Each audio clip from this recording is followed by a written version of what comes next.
संपूर्ण नुआ कथाटी। किछि दिन तले इंटरनेट शुणिया पाई गोटे हृदय छुईला भली कथाटी आपण को कहूँ भावुची आपण मानक निश्चय भल लगे।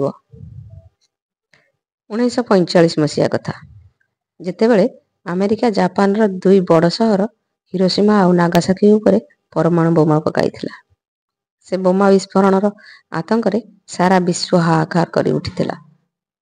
केवल वयस्क नुहति से नवजात शिशु आउ जन्म अपेक्षार थिबा शिशु माने भी आक्रांत होइथिले।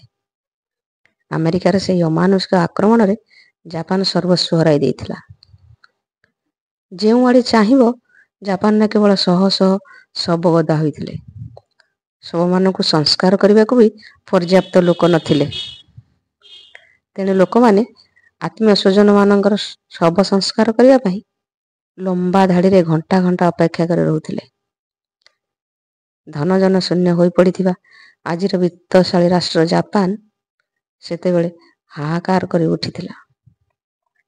एमिति दुर्दिन परिस्थिति रे गोटे 10 वर्षर पिला 10 घंटार अधिक समय हेबो ता सान भाईर शव को कांधरे धरि ठिया होइथिला शव संस्कार करबा उद्देश्य रे।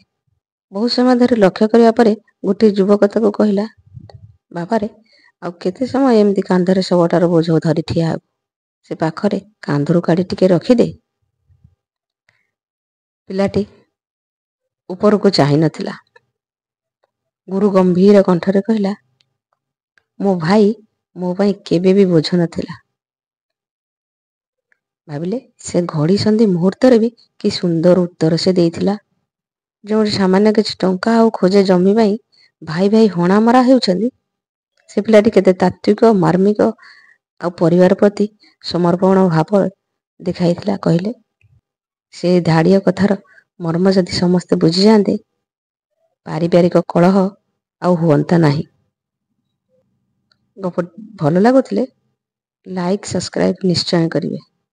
धन्यवाद।